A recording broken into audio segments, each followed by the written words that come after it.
Pagi itu, aroma espresso premium bercampur dengan wangi bunga lili segar memenuhi dapur minimalis modern Larasati. Lara, dengan blazer sutra yang elegan, menyesap kopinya sambil menatap taman kecilnya. Di usianya yang ke-35, ia adalah representasi wanita metropolitan yang sukses. Direktur pemasaran di sebuah perusahaan multinasional, memiliki rumah indah di kawasan elit Jakarta Selatan, dan bersuamikan Aditya, pria tampan, mapan, dan sangat dicintai. Di mata dunia, hidup Lara adalah gambaran kesempurnaan. Namun, dalam kesibukan karir yang gila dan jadwal penerbangan Adit yang padat, ada satu lubang kecil yang terisi oleh kepuasan materi, tetapi bukan kehangatan yang seutuhnya. Hubungan Lara dan Adit selalu ditandai dengan kesibukan. Adit, seorang manajer proyek di bidang konstruksi, sering menghabiskan berminggu-minggu, bahkan berbulan-bulan, di luar kota, mengurus proyek besar di pulau-pulau terpencil di Indonesia dengan alasan dinas pekerjaan yang mendesak. Malam ini adalah malam keempat Adit pergi dinas ke Kalimantan, begitu katanya, untuk mengawasi tahap akhir pembangunan. Komunikasi mereka hanya melalui pesan singkat yang singkat dan panggilan video sesekali yang selalu diakhiri Adit dengan terburu-buru. Proyek ini menentukan promosi, sayang. Harus fokus, adalah kalimat andalan Adit. Lara selalu memaklumi, menganggapnya sebagai pengorbanan demi masa depan mereka. Pagi itu, aroma espresso premium bercampur dengan wangi bunga lili segar memenuhi dapur minimalis modern Larasati. Lara, dengan blazer sutra yang elegan, menyesap kopinya sambil menatap taman kecilnya. Di usianya yang ke-35, ia adalah representasi wanita metropolitan yang sukses. Direktur pemasaran di sebuah perusahaan multinasional, memiliki rumah indah di kawasan elit Jakarta Selatan, dan bersuamikan Aditya, pria tampan, mapan, dan sangat dicintai. Di mata dunia, hidup Lara adalah gambaran kesempurnaan. Namun, dalam kesibukan karir yang gila dan jadwal penerbangan Adit yang padat, ada satu lubang kecil yang terisi oleh kepuasan materi, tetapi bukan kehangatan yang seutuhnya. Hubungan Lara dan Adit selalu ditandai dengan kesibukan. Adit, seorang manajer proyek di bidang konstruksi, sering menghabiskan berminggu-minggu, bahkan berbulan-bulan, di luar kota, mengurus proyek besar di pulau-pulau terpencil di Indonesia dengan alasan dinas pekerjaan yang mendesak.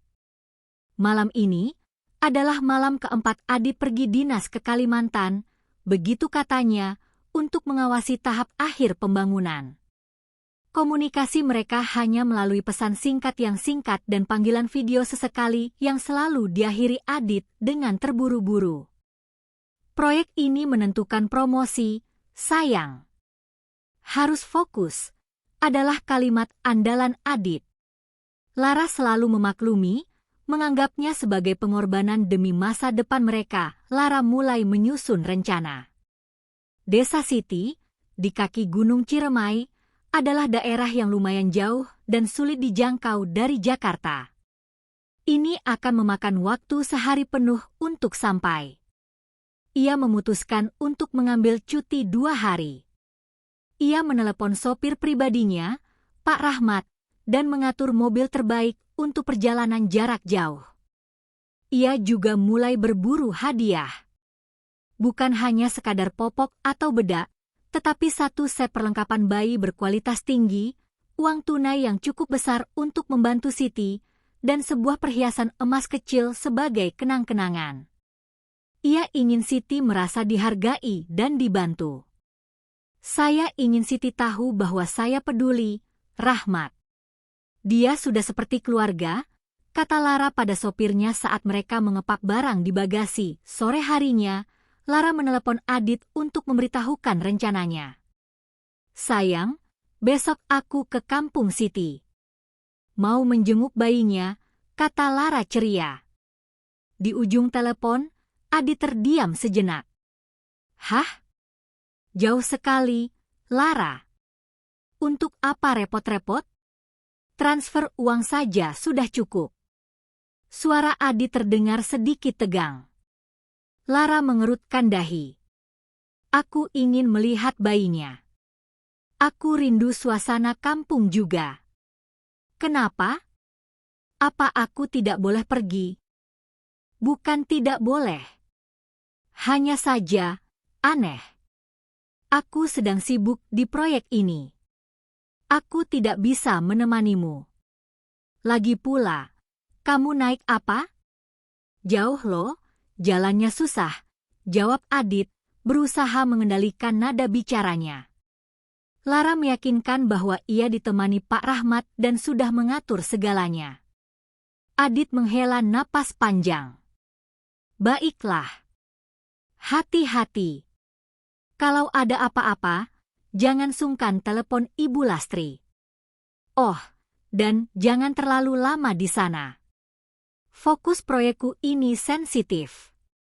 Aku tidak bisa diganggu, tutup Adit dengan ada perintah yang biasa ia gunakan saat sedang dinas penting. Lara sedikit terusik dengan sikap dingin Adit, tetapi segera menepisnya. Adit memang selalu begitu jika sedang di lapangan. Proyek memang utama baginya. Ia menyimpan perasaan itu di sudut hatinya dan kembali fokus pada persiapan, memastikan baterai ponsel terisi penuh, membawa dompet yang tebal, dan yang paling penting, membawa niat tulus yang tak tercela. Besok pagi, ia akan memulai perjalanan jauh menuju sebuah desa yang akan mengubah seluruh hidupnya.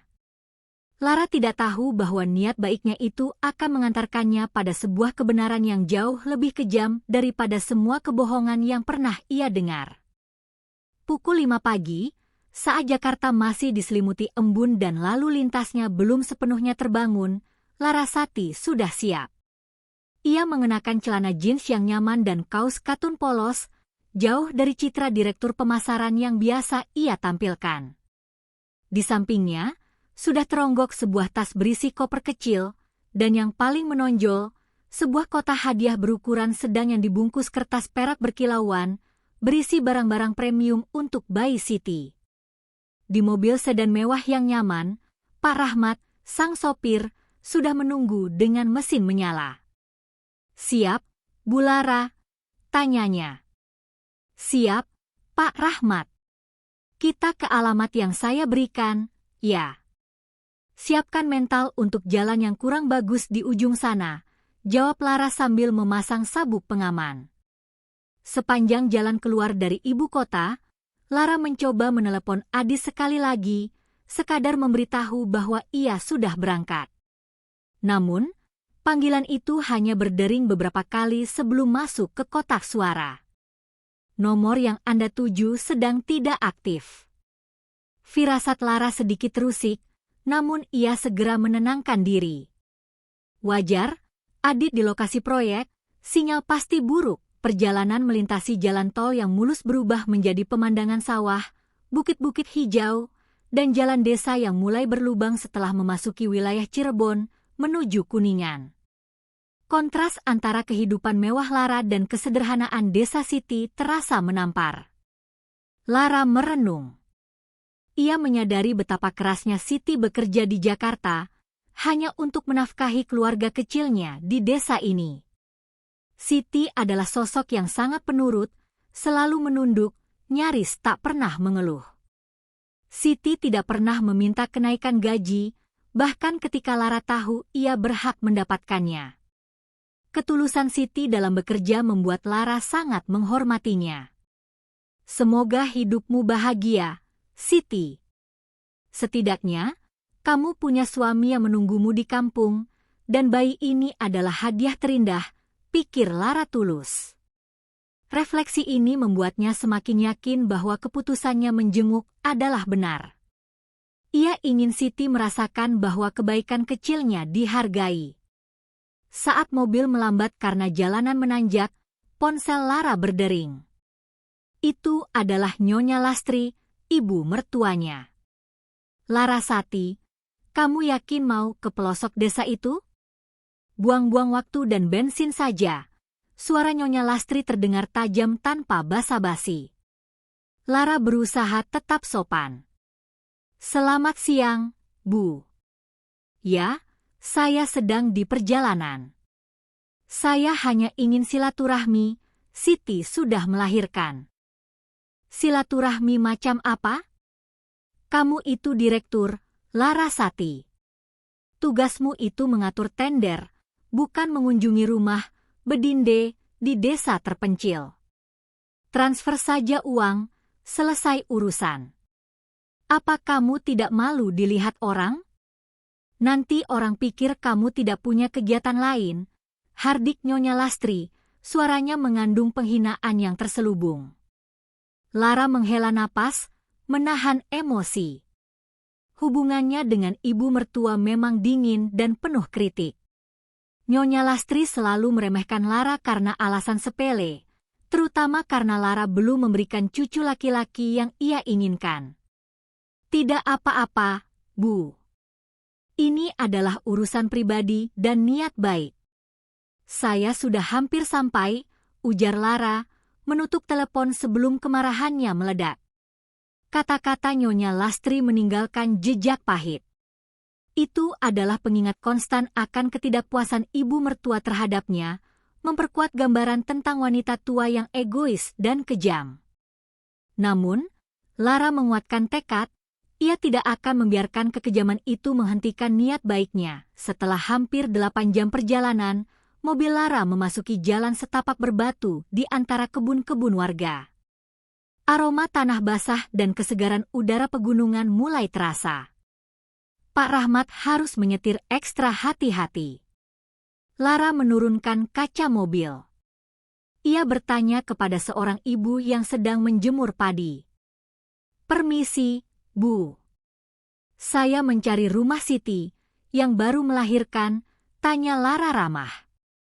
Ibu itu memandang Lara, lalu mobil mewahnya, dengan tatapan yang sulit diartikan, campuran rasa ingin tahu, sedikit terkejut, dan waspada. Oh, Siti. Ya, Neng. Tinggal belok di pohon mangga itu. Rumahnya yang cat biru paling ujung, jawab ibu itu, tetapi nadanya agak terburu-buru, seolah ingin segera mengakhiri percakapan. Lara berterima kasih. Saat mobilnya bergerak perlahan, Lara menangkap samar-samar pandangan beberapa warga desa yang lain. Mereka semua memandang mobilnya, tetapi tatapan mereka terasa aneh. Bukan sekadar penasaran melihat mobil mahal, tetapi ada semacam ketegangan, seperti ada rahasia besar yang mereka sembunyikan. Mengapa orang-orang di sini terlihat seperti sedang melihat hantu? Batin Lara. Firasatnya mulai berdetak tidak nyaman. Akhirnya, mobil berhenti di depan rumah kayu kecil berwarna biru seperti yang dikatakan. Lingkungannya sepi. Lara meminta Pak Rahmat menunggu di mobil. Lara turun, memegang tas tangan mahalnya di satu tangan, dan kotak hadiah perak di tangan yang lain. Ia menarik napas dalam, merapikan rambutnya, dan tersenyum, senyum yang penuh ketulusan, siap menyambut bayi mungil itu. Saat ia melangkah di halaman rumah Siti yang dipagari bambu, ia mendengar suara tawa riang dari dalam. Bukan tawa Siti yang lembut, melainkan tawa pria yang berat dan familiar, diikuti suara bayi yang merengek pelan. Lara membeku. Itu adalah suara yang ia dengar setiap malam di rumah mewahnya. Suara yang seharusnya ribuan kilometer jauhnya, di Kalimantan, mengurus proyek besar yang menentukan nasib karirnya. Jantung Lara berdebar kencang. Ia mengira suaminya pulang tiba-tiba dan sengaja menyusulnya ke sini sebagai kejutan. Rasa haru dan sedikit kesal karena Adit tidak memberitahunya campur aduk. Ia melangkah lebih dekat ke jendela kayu yang setengah terbuka. Ia ingin memberikan kejutan balik. Tangan Lara terangkat, siap mengetuk pintu. Namun, pemandangan di balik jendela itu membuat tangannya jatuh lemas ke samping. Kotak hadiah perak yang dipegangnya bergetar hebat. Semua niat baik, semua rasa lelah perjalanan, semua pertahanan emosinya langsung hancur berkeping-keping. Ia tidak jadi mengetuk. Ia hanya menatap. Dan pemandangan itu mengunci dirinya di ambang pintu, di antara harapan dan kenyataan yang paling kejam. Larasati berdiri mematung, kakinya terasa menyatu dengan tanah desa yang becek. Udara pegunungan yang tadinya menyegarkan kini terasa dingin dan mencekik paru-parunya. Matanya tertuju pada celah jendela yang terbuka sedikit, dan apa yang dilihatnya memutarbalikkan seluruh realitas hidupnya. Di dalam rumah sederhana berlantai kayu itu, yang seharusnya menjadi rumah peristirahatan Siti dan suami barunya, ada Aditya, suaminya. Pria yang seharusnya memimpin rapat penting di site proyek di pedalaman Kalimantan, pria yang mengirimkan pesan singkat berisi keluhan tentang sinyal buruk dan tekanan pekerjaan, kini berdiri tegak, memancarkan aura domestik yang tidak pernah Lara lihat darinya di rumah mereka di Jakarta. Adit mengenakan kaos oblong lusuh, celana pendek sarung, dan yang paling menghancurkan, senyum yang begitu lembut, begitu tulus, yang tidak pernah ia tunjukkan pada Lara selama bertahun-tahun pernikahan mereka. Di pelukan Adit, terbungkus kain bedongan coklat muda, ada seorang bayi laki-laki. Adit menggendong bayi itu dengan mahir, menepuk-nepuk punggungnya dengan irama pelan dan penuh kasih. Kepala Adit sedikit menunduk, mencium kening bayi itu, kemudian ia mengangkat wajah, menatap mata Siti yang duduk di bangku kayu dekatnya. Siti, pembantu rumah tangga Lara, kini terlihat berbeda. Wajahnya yang biasa polos dan menunduk kini bersinar dengan kebahagiaan seorang ibu baru. Matanya memancarkan rasa terima kasih dan cinta saat memandang Adit dan bayinya. Tiba-tiba, Adit mengulurkan tangan kirinya, dan dengan gerakan yang begitu natural dan intim, ia mengelus lembut rambut Siti yang basah oleh peluh. "Terima kasih, sayang. Kamu sudah kuat," bisik Adit. Meskipun suaranya pelan, keheningan di luar membuat Lara mendengarnya dengan jelas, seperti gong yang memecahkan keheningan hatinya. Kata sayang. Sentuhan itu. Kepemilikan yang terlihat nyata dalam pandangan mata Siti. Semua itu adalah adegan yang seharusnya ia alami bersama Adit, bukan disaksikan dari luar, tersembunyi seperti seorang pengintip dalam cerita horornya sendiri. Dunia Lara berhenti berputar. Otaknya menolak memproses informasi yang diterima matanya. Ini salah. Ini pasti mimpi buruk. Ini adalah lelucon kejam. Namun, rasa sakit di dadanya, seperti dihantam godam baja, terasa terlalu nyata untuk menjadi mimpi. Ia teringat alasan dinas Adit yang tidak pernah berhenti. Ia teringat ibu mertua yang selalu mendesaknya untuk punya anak. Ia teringat telepon Adit yang terputus-putus. Semua kebohongan itu kini menyatu dalam satu pemandangan. Dinding pertahanan Lara runtuh. Nafasnya tercekat, berubah menjadi isakan kering yang tertahan. Kotak hadiah mewah yang ia bawa, simbol niat baiknya, terasa berat dan menjijikan. Ia melangkah maju, tanpa sadar, melintasi ambang pintu. Bunyi krak dari kerikil yang terinjak di teras bambu segera menarik perhatian mereka bertiga. Adit mendongak, matanya yang hangat baru saja dipenuhi cinta untuk Siti, kini melebar kaget, pucat pasi. Dalam sekejap, semua kelembutan di wajahnya menguap, digantikan ketakutan yang murni dan tak terlukiskan. Bayi itu, yang baru saja damai di pelukan Adit, mulai merengek karena gerakan mendadak ayahnya. Siti menoleh. Ekspresi polosnya langsung berubah menjadi teror dan rasa bersalah yang mendalam. Ia segera menutupi wajahnya dengan tangan, seolah berharap dinding rumah itu menelannya hidup-hidup.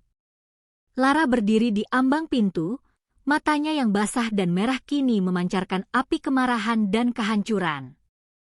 Ia tidak perlu bertanya. Semuanya sudah jelas. Adit, suara Lara bergetar, hampir tidak terdengar, namun syarat dengan ledakan yang tertunda. Apa ini? Proyekmu? Adi tergagap, mundur satu langkah. Lara. Sayang, aku bisa jelaskan. Jelaskan apa? Suara Lara naik satu oktav, memecah keheningan desa. Ia mengangkat kotak hadiah peraknya tinggi-tinggi. Aku datang jauh-jauh, membawa ini. Karena aku peduli. Aku menganggapnya adikku. Dan ini, dengan kekuatan yang tidak ia ketahui ia miliki, Lara melemparkan kotak hadiah itu ke lantai kayu. Isinya, pakaian bayi, mainan, popok mahal, berhamburan keluar. Aku menunggumu di Jakarta, memaklumi semua alasan dinas palsumu. Aku mempertahankan rumah kita dari cercaan ibumu. Sementara kamu membangun keluarga lain dengan pembantuku di sini. Adit panik, mencoba menyerahkan bayi itu kembali ke Siti. Tenang, Lara. Dengarkan aku dulu. Ini tidak seperti yang kamu pikirkan. Tidak seperti yang aku pikirkan. Lalu seperti apa, Adit? Jelaskan. Apakah aku sedang melihat adegan drama televisi? Itu anakmu, kan? Kamu suaminya, kan? Siti, sambil menangis terseduh, memohon sambil memeluk bayinya. Maaf, Bu. Maafkan saya. Saya. Lara menoleh cepat ke arah Siti. Rasa sakit dan penghinaan di hatinya jauh lebih besar daripada amarahnya pada Adit. Siti adalah orang yang ia percaya, orang yang berbagi rahasia rumah dengannya. Diam, Siti. Jangan panggil aku, Bu. Aku bukan majikanmu lagi. Kamu pengkhianat. Pengkhianat. Lara kembali menatap Adit, matanya kini berkaca-kaca karena air mata yang tak tertahankan. Ia melihat bagaimana Adit melindungi Siti dan bayi itu. Bagaimana bisa, Adit? Setelah semua yang kita lalui? Setelah 10 tahun kita bersama? Mengapa Siti? Di mana letak harga dirimu? Adit meremas rambutnya, wajahnya tampak hancur. Namun bukan karena penyesalan yang tulus, melainkan karena tertangkap basah. Aku menikahinya, Lara. Menikah siri. Sudah lama. Akunya, suaranya pelan dan putus asa. Pengakuan itu adalah kalimat terpendek, terdingin, dan paling menyakitkan yang pernah Lara dengar. Ia tidak hanya dikhianati, tetapi ia dipermainkan. Suaminya telah menjalani 2 kehidupan, dan ia, Larasati, wanita sukses itu, hanyalah topeng yang harus dipakai Adit di depan masyarakat. Lara terhuyung mundur. Kehancuran itu total. Di kampung halaman pembantunya, yang dikunjunginya dengan niat baik, ia menemukan bukti bahwa suaminya, cintanya, telah bersumpah setia di belakangnya, didorong oleh sebuah motif gelap yang belum sepenuhnya terkuak. Ia merasa kotor dan bodoh. Ini bukan lagi cinta segitiga biasa. Ini adalah pengkhianatan yang berlapis-lapis, melibatkan orang yang paling ia percaya, Siti, dan orang yang paling ia takuti, yang akan segera muncul. Siapa lagi yang tahu? Siapa yang merencanakan semua ini? Larasati merasakan hawa dingin merayapi punggungnya, bukan dari angin pegunungan, tetapi dari firasat buruk bahwa ia tidak hanya berhadapan dengan Adit dan Siti, melainkan jaringan pengkhianatan yang lebih besar. Larasati menatap Aditya, isak tangisnya berubah menjadi hening yang menakutkan, seperti badai yang menahan diri sebelum menghantam pantai. Pengakuan Adit tentang pernikahan siri itu terasa seperti palu godam terakhir yang meretakkan jiwanya. Ia dikhianati oleh suami dan pembantunya sendiri, di sebuah rumah reot di tengah desa yang jauh. Sudah lama? Berapa lama? Tanya Lara, suaranya kini dingin, menusuk. Semua kehangatan dan kelembutan seorang Lara telah mati, digantikan oleh kekosongan yang tajam. Adit hendak menjawab, tetapi sebuah suara yang keras, tajam, dan sangat familiar menginterupsi dari dalam rumah. Jangan banyak bicara, Adit. Percuma saja dia sudah tahu. Biar saja. Pintu belakang rumah terbuka, dan di sana berdiri Nyonya Lastri, ibu mertua Lara.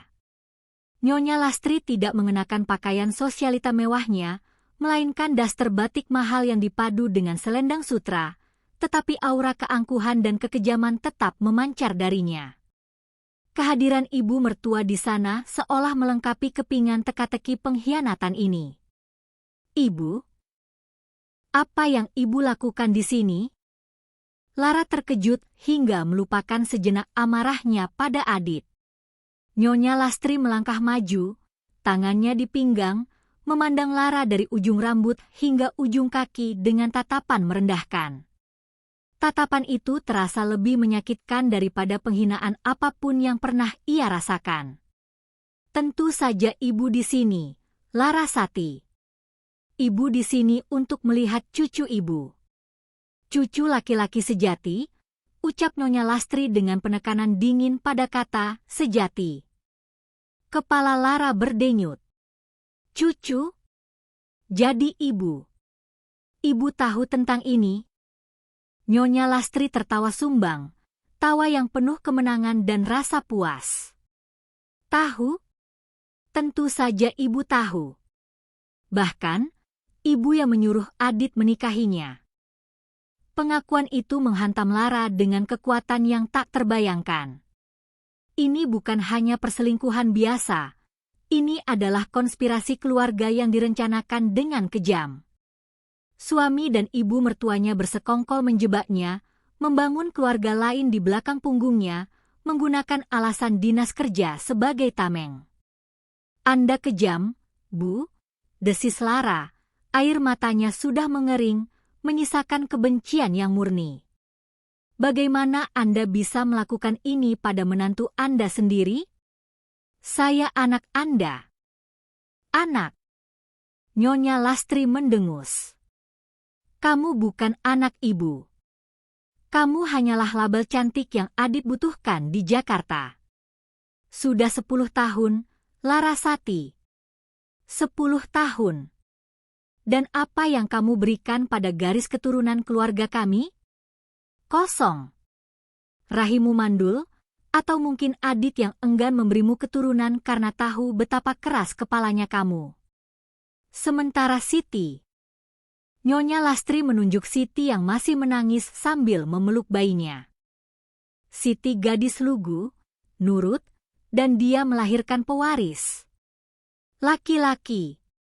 Tentu saja ibu mendukungnya. Ibu ingin Adit punya masa depan, dan kamu menghalanginya. Adit mencoba menengahi. Bu, sudahlah. Jangan memperkeruh suasana. Diam, Adit. Ibu tidak mau lagi melihat wajahnya yang selalu sombong itu, balas Nyonya Lastri, kembali menatap Lara dengan mata menyala. Lara menyadari bahwa semua kritik dan penghinaan yang ia terima dari ibu mertua selama ini, tentang karirnya, tentang caranya mengatur rumah, bahkan tentang masakannya, semuanya hanyalah pengalihan. Nyonya Lastri sudah lama tidak menginginkannya, dan keegoisannya mendorongnya untuk menghancurkan pernikahan anaknya sendiri. Anda benar-benar tidak tahu diri, kata Lara perlahan, setiap kata terasa seperti pecahan kaca di lidahnya. Saya berikan waktu dan uang saya untuk mendukung Adit, saya rawat rumah Anda, saya hormati Anda, dan ini balasan Anda? Anda menganggap saya remeh karena saya tidak bisa memberikan cucu yang Anda mau. Lantas Anda mencarikan pabrik lain dari kalangan pembantu?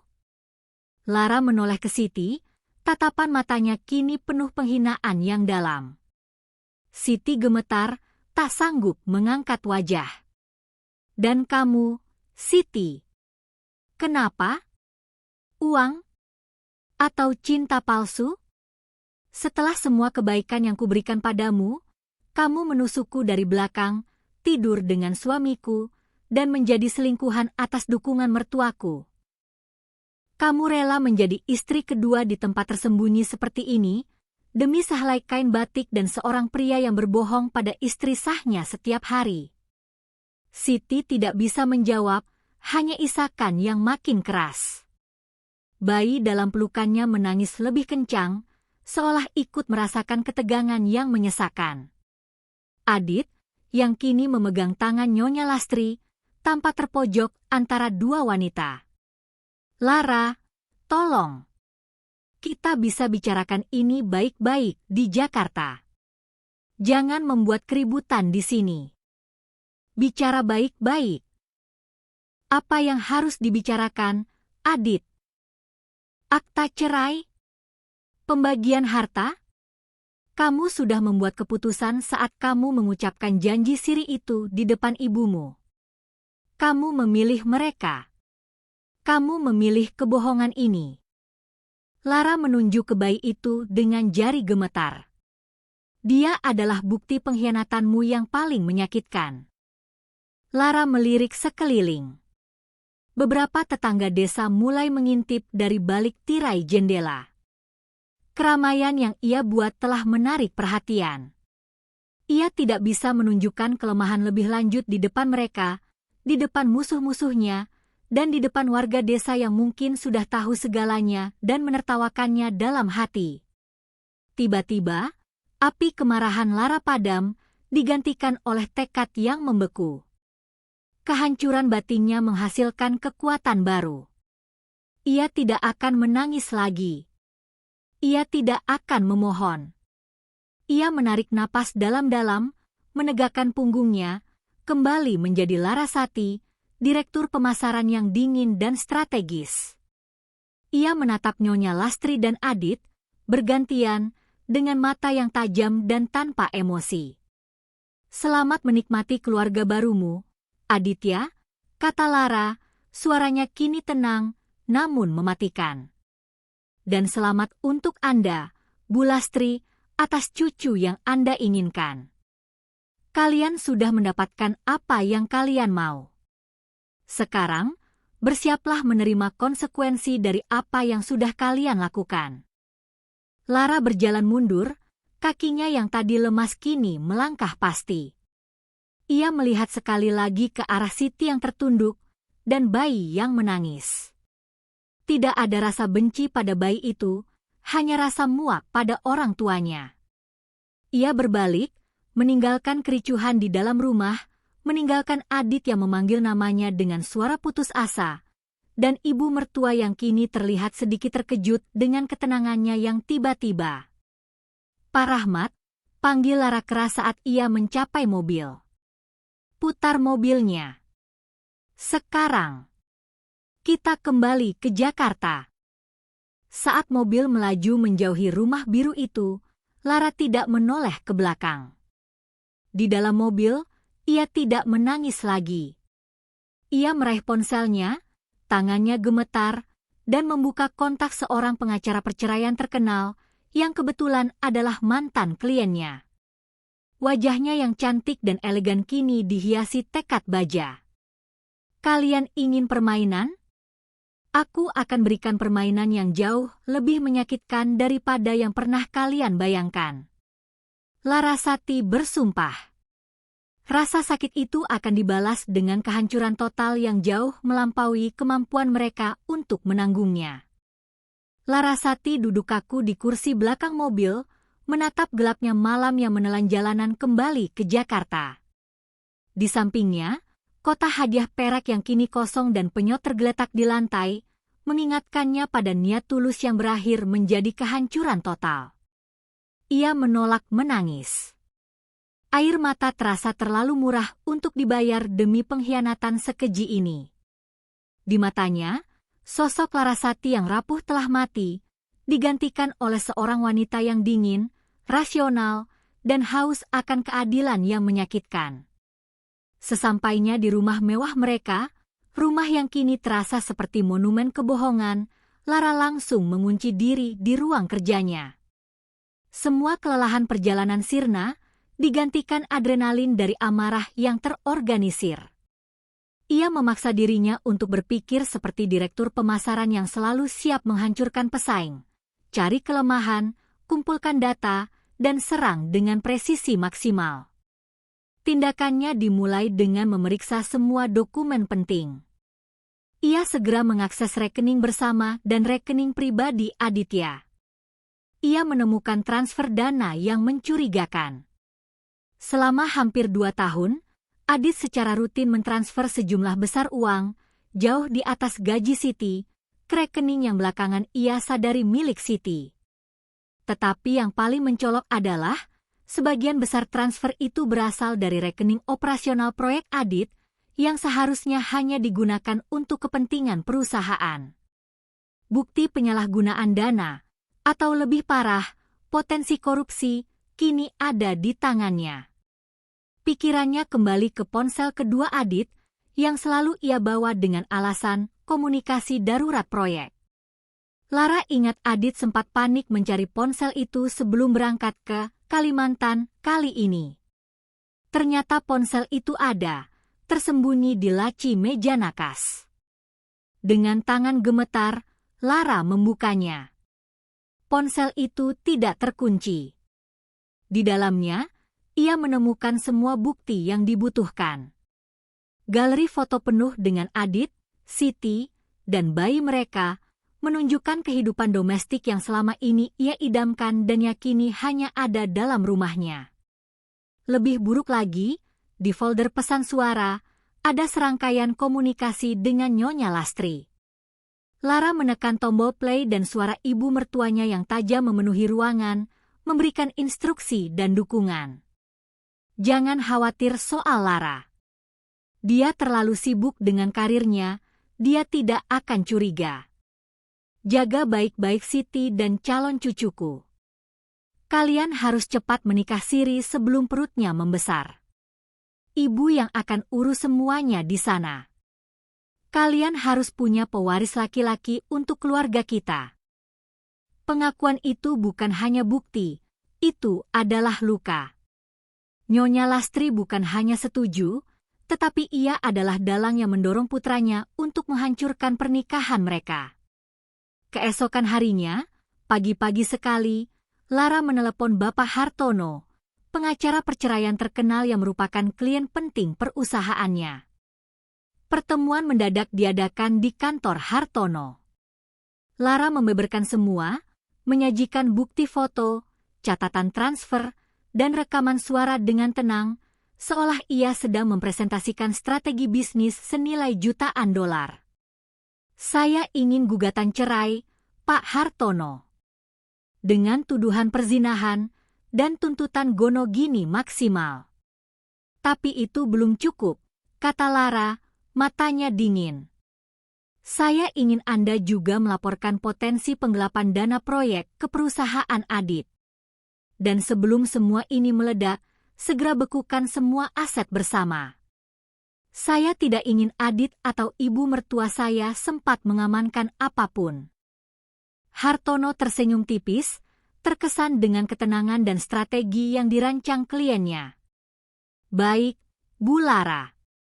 Ini bukan sekadar perceraian, ini adalah pembalasan yang terencana. Saya akan segera bergerak. Ketika Lara kembali ke rumah, ia menemukan ada keributan di ruang tamu. Nyonya Lastri sudah berada di sana, marah dan panik karena Adit tidak bisa dihubungi dan ia mulai mencurigai ketenangan Lara saat di desa. Nyonya Lastri mencoba mencari ponsel Adit yang hilang dan menemukannya kembali di tempat yang sama. Ia yakin Lara sudah mengutak-atiknya. Saat itulah Lara melangkah ke ruang tamu, ditemani oleh Bapak Hartono dan 2 orang pengawal yang ia sewa. Selamat datang kembali, Bu Lastri, sapa Lara datar, tidak ada lagi kehangatan dalam panggilannya. Nyonya Lastri terkejut melihat kehadiran pengacara dan pengawal. Larasati, apa-apaan ini? Mana Adit? Apa yang kamu lakukan? Anak Anda sedang dalam perjalanan kembali, Bu. Saya yakin dia akan sangat terkejut dengan apa yang menantinya, jawab Lara. Dan Anda tidak perlu repot mencari ponsel Adit. Saya sudah mengembalikannya. Semua isinya sudah disalin, Bu. Rekaman suara Anda, pesan-pesan dukungan Anda, transfer dana dari rekening proyek Adit. Semuanya sudah ada di tangan pengacara saya. Wajah Nyonya Lastri yang selalu sombong dan angkuh kini memucat, menyadari bahwa ia telah meremehkan musuhnya. Ia mencoba mengancam. Kamu tidak bisa melakukan ini. Aku akan merusak reputasimu. Kamu yang mandul. Kamu yang salah. Larasati memotongnya dengan senyum dingin. Silakan, Bu. Namun, saat Anda mencoba merusak reputasi saya, kabar kejatuhan Adit, lengkap dengan bukti penggelapan dan perselingkuhan, akan sudah beredar luas. Dan Anda, sebagai otak di balik kebohongan ini, akan dipermalukan di depan semua rekan sosialita Anda. Saya akan pastikan Anda tidak hanya kehilangan menantu, tetapi juga harga diri Anda. Ia menatap Nyonya Lastri dengan pandangan mematikan, meyakinkan wanita tua itu bahwa ini bukan ancaman kosong. Pergilah, Bu. Nikmati hari-hari terakhir kemewahan Anda. Karena sebentar lagi, semua yang Anda banggakan akan saya ambil. Semuanya. Lara berbalik, meninggalkan Nyonya Lastri yang terdiam kaku. Ia telah menarik garis pertempuran. Perang telah dimulai, dan Larasati bersumpah akan membalas perbuatan mereka dengan kehancuran yang total dan tak terpulihkan. Larasati duduk di meja kerjanya, di tengah keheningan rumah yang kini dijaga ketat. Di hadapannya, laptop menyala, memancarkan cahaya dingin yang sama dengan yang kini terpancar dari matanya. Ia dan tim Bapak Hartono telah meluncurkan serangan balasan dengan kecepatan kilat, memanfaatkan waktu singkat sebelum Aditya dan Nyonya Lastri sempat menyusun strategi balik. Keputusan telah dibuat, ini bukan tentang negosiasi, ini tentang kehancuran total dan penegakan keadilan yang dingin. Pukulan pertama datang dari sisi finansial.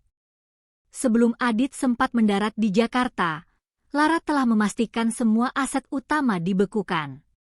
Rumah mewah, rekening gabungan, bahkan saham atas nama Adit yang ia tahu dari laporan keuangan keluarga, semuanya berada di bawah sita sementara yang diajukan Pak Hartono.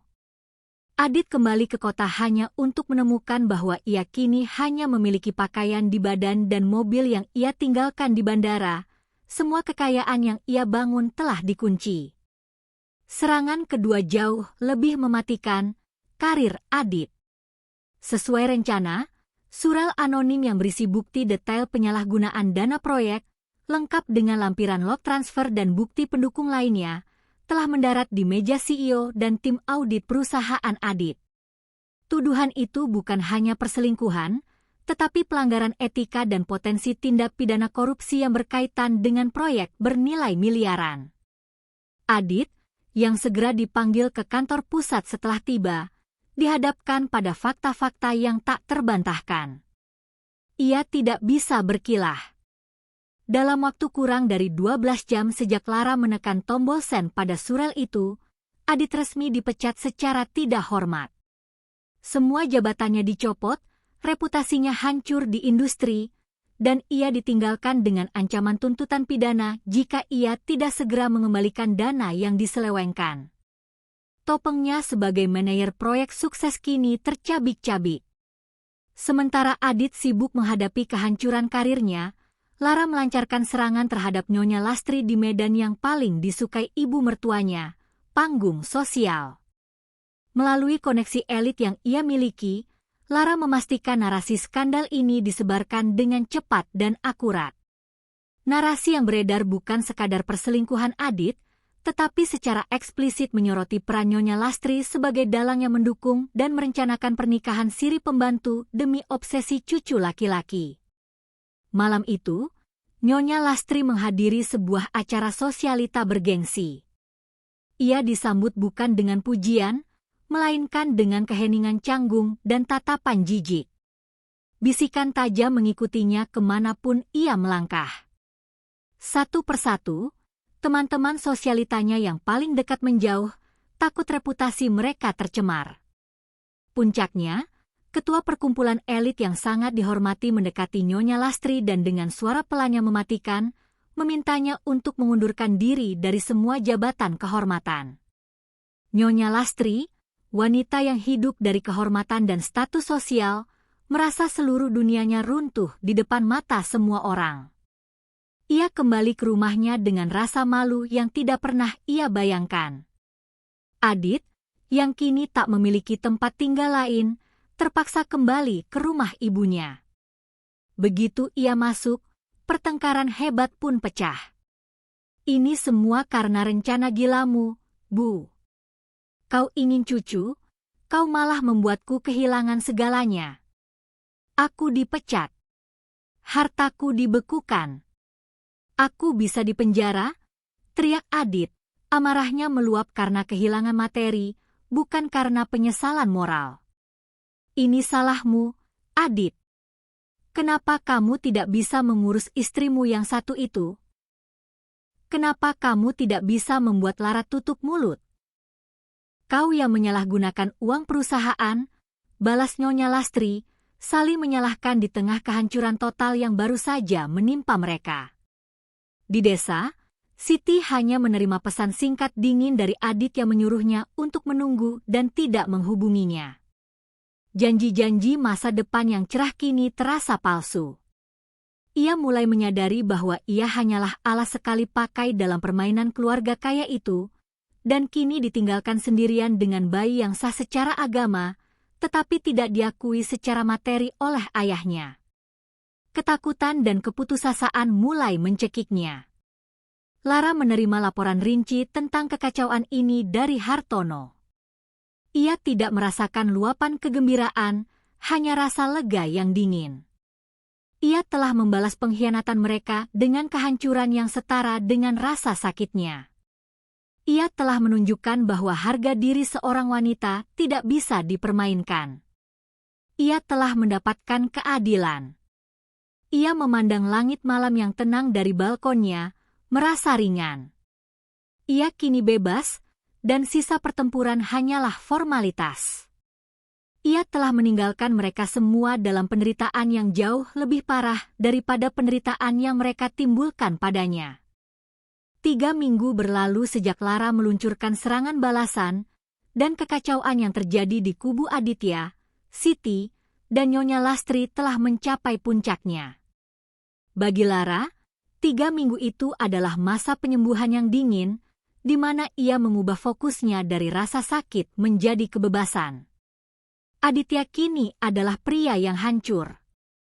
Ia tidak hanya dipecat, tetapi juga menghadapi tuntutan hukum dari mantan perusahaannya terkait penggelapan dana. Tanpa uang tunai karena semua asetnya dibekukan, ia sepenuhnya bergantung pada ibu mertuanya, Nyonya Lastri, yang kondisinya juga tidak jauh berbeda. Nyonya Lastri menderita tekanan mental dan sosial yang parah. Ia menjadi bahan gunjingan utama di setiap perkumpulan elit. Teleponnya tidak pernah berdering untuk undangan, melainkan untuk tuntutan pengembalian dana amal atau tagihan-tagihan yang sudah jatuh tempo. Penghinaan publik jauh lebih menyakitkan daripada kerugian uang. Hubungannya dengan Adit menjadi racun. Mereka terus-menerus saling menyalahkan, mengubah rumah mewah Nyonya Lastri menjadi medan perang penuh teriakan, penyesalan, dan keputusasaan. Sementara itu, Siti di desa semakin terpuruk. Adit berhenti mengirim uang dan mengabaikan panggilannya. Siti menyadari bahwa janji pernikahan siri dan kemewahan yang diiming-imingkan Adit hanyalah tipuan.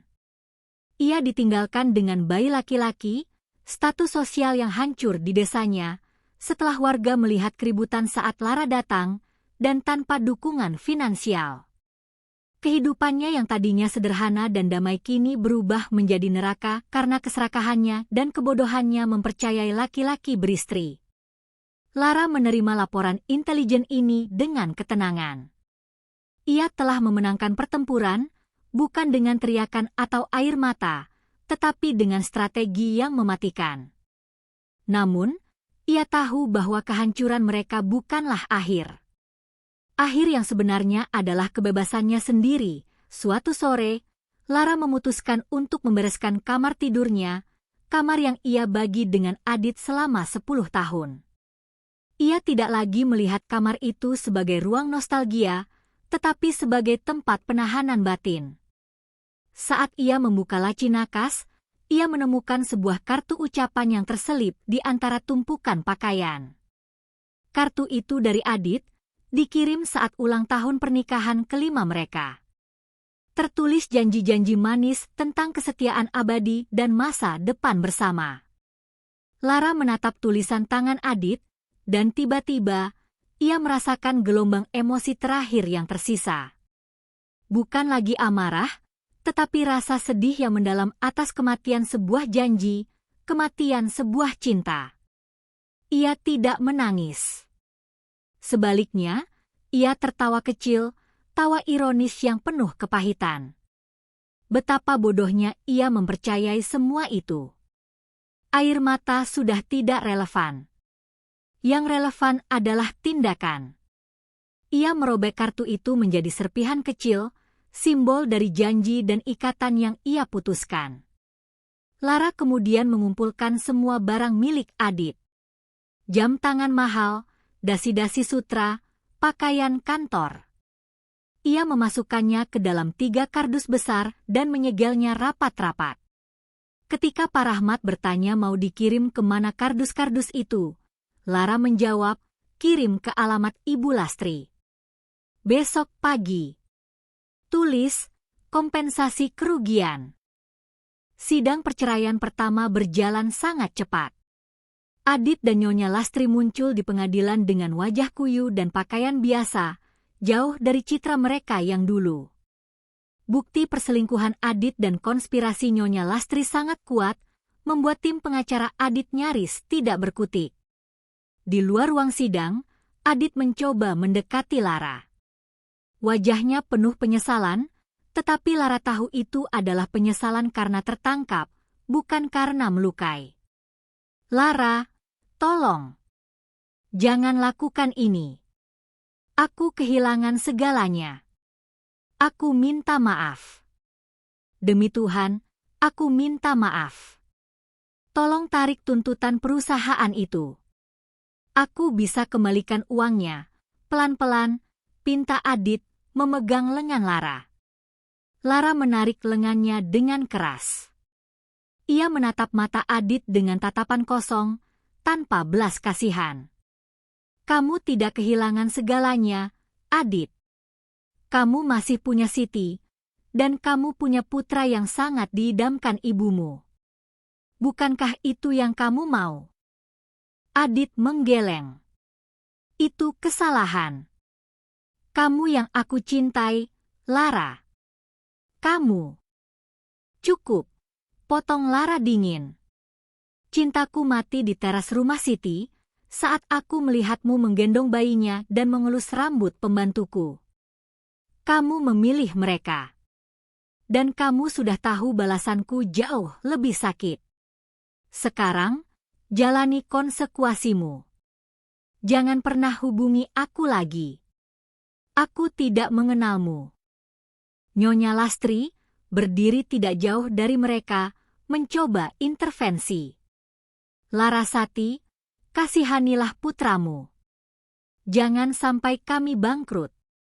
Kamu sudah cukup membalas. Biarkan kami. Lara menoleh ke ibu mertua itu, senyum sinis tersungging di bibirnya. Kasihan? Bukankah Anda yang mengajari saya bahwa dalam hidup, kita harus berjuang untuk apa yang kita inginkan? Anda menginginkan kehancuran saya, dan sekarang saya memberikan kehancuran total pada Anda dan putra Anda. Balasan saya memang jauh lebih sakit, Bu. Sekarang Anda merasakannya. Lara berbalik, meninggalkan Adit yang ambruk di sandaran kursi tunggu dan Nyonya Lastri yang hanya bisa menatapnya dengan kebencian yang putus asa. Lara sudah selesai dengan mereka. Ia telah membuktikan diri. Ia telah membersihkan hatinya dari racun pengkhianatan. Ia telah membalas dan kini saatnya pergi. Kebebasan memanggilnya. 6 bulan telah berlalu sejak badai pengkhianatan itu menerjang. Larasati memanfaatkan 6 bulan ini untuk bekerja sama dengan Bapak Hartono, menutup semua celah hukum dan finansial. Proses perceraian telah selesai, dan berkat bukti-bukti yang sangat kuat, rekaman suara Nyonya Lastri, catatan transfer ilegal Adit, hakim menjatuhkan keputusan mutlak. Lara memenangkan bagian terbesar dari harta Gonogini, termasuk kepemilikan penuh atas rumah mewah mereka. Aditya, mantan suaminya, kini resmi bangkrut dan harus menanggung utang-utangnya sendiri, serta risiko tuntutan pidana dari mantan perusahaannya.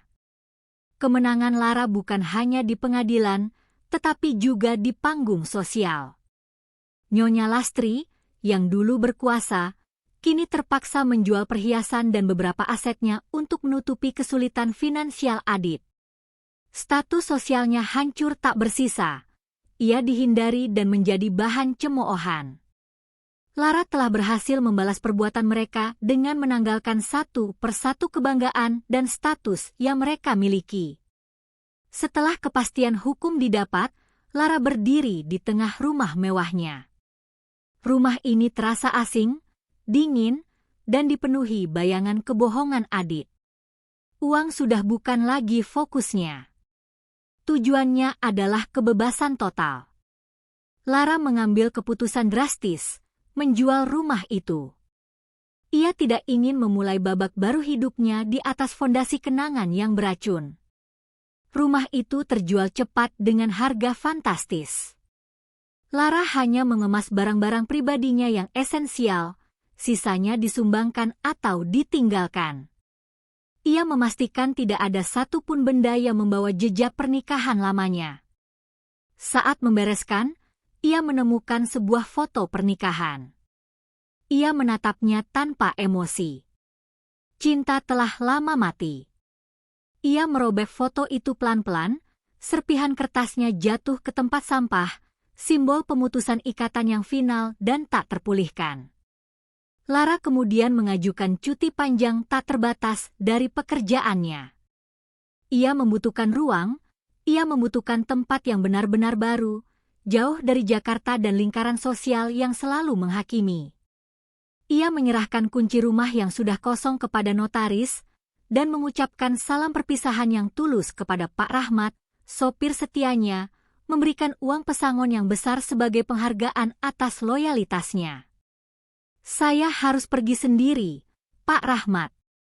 Saya harus menemukan kembali diri saya tanpa bayang-bayang masa lalu, katanya. Sebelum keberangkatan, ia melakukan tindakan terakhir yang dingin. Dari nomor ponsel baru, ia mengirimkan satu pesan singkat kepada Adit. Keputusan cerai sudah sah. Rumah sudah terjual. Semoga kamu dan ibumu bahagia dengan pilihan yang sudah kamu buat. Jaga baik-baik, keluarga baru, kamu. Larasati. Ia tidak menunggu balasan, langsung membuang kartu SIM itu. Itu adalah penutup, memastikan tidak ada lagi benang harapan yang menghubungkannya dengan mantan suaminya itu. Pagi itu, Larasati berdiri di depan cermin, bukan lagi Lara yang rapuh dan bodoh, tetapi seorang wanita yang kuat, kaya, dan bebas. Ia membawa tas punggung kecil, mengenakan pakaian sederhana. Ia melangkah keluar dari gerbang, meninggalkan Jakarta, meninggalkan kenangan, meninggalkan mantan suaminya, ibu mertua, dan pembantunya dalam kehancuran yang telah mereka ciptakan sendiri. Ia pergi untuk menemukan kehidupannya yang baru.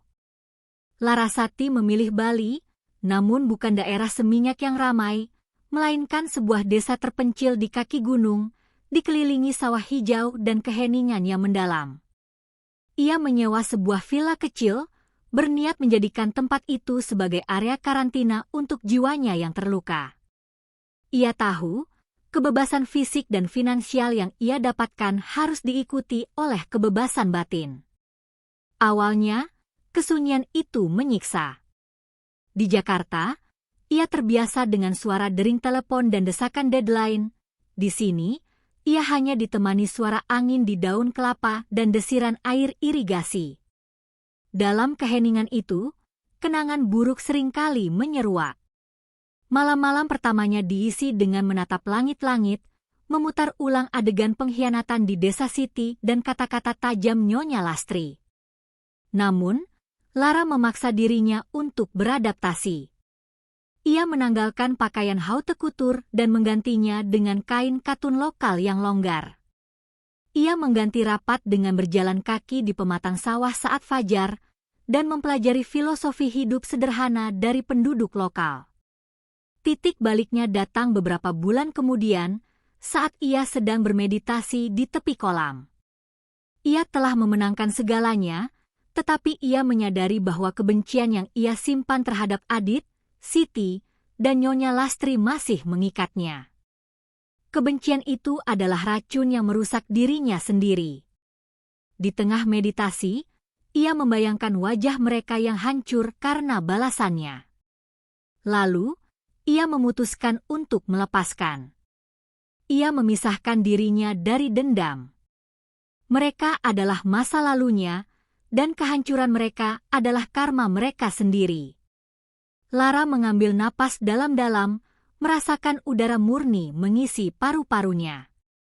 "Aku melepaskanmu," bisiknya pelan. Ia melepaskan tanggung jawab untuk memikirkan penderitaan mereka, dan dengan itu, rasa damai yang belum pernah ia rasakan menyelimuti dirinya.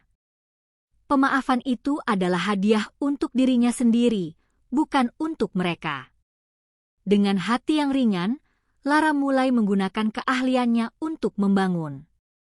Menggunakan sebagian uang dari hasil penjualan rumah, ia mulai berinvestasi pada proyek ekoturisme berbasis komunitas dan membantu pemasaran produk kerajinan tangan lokal. Uang yang ia peroleh dari perceraian kini memiliki makna, alat untuk menciptakan dampak positif dan membangun sesuatu yang murni. Ia menemukan gairah baru dalam bekerja dengan ketulusan, jauh dari intrik dunia korporat. Larasati di Bali ini adalah versi terbaik dirinya, mandiri, matang, dan damai. Ia tidak lagi peduli dengan status atau jabatan. Ia berteman dengan para petani dan seniman yang menilai dirinya dari kebaikan dan kontribusinya. Ia telah menutup rapat pintu masa lalu itu. Sesekali, kabar samar tentang kesulitan finansial Adit dan penyakit Nyonya Lastri sampai ke telinganya melalui Hartono, tetapi kabar itu tidak lagi mengganggu tidurnya. Mereka telah menjadi bab yang tertutup. Lara telah mengubur trauma di Jakarta, dan kini, ia berjalan menuju matahari terbit di Bali, seorang wanita yang sepenuhnya bebas dan siap untuk hidup. 3 tahun telah berlalu sejak Larasati meninggalkan Jakarta dan memulai pengasingan di desa terpencil Bali. Ia tidak pernah kembali, dan Jakarta hanya menjadi kenangan pahit yang ia biarkan memudar. Larasati kini berusia 38 tahun dan dikenal sebagai Ibu Lara, seorang pengusaha sukses di bidang ekolifestyle yang menggunakan kecerdasan pemasarannya untuk memberdayakan komunitas lokal. Ia telah membangun bisnis yang berkembang pesat, tetapi fondasinya berbeda dari dunia korporat lamanya, berlandaskan kejujuran, integritas, dan makna. Kehidupannya memancarkan kedamaian yang mendalam.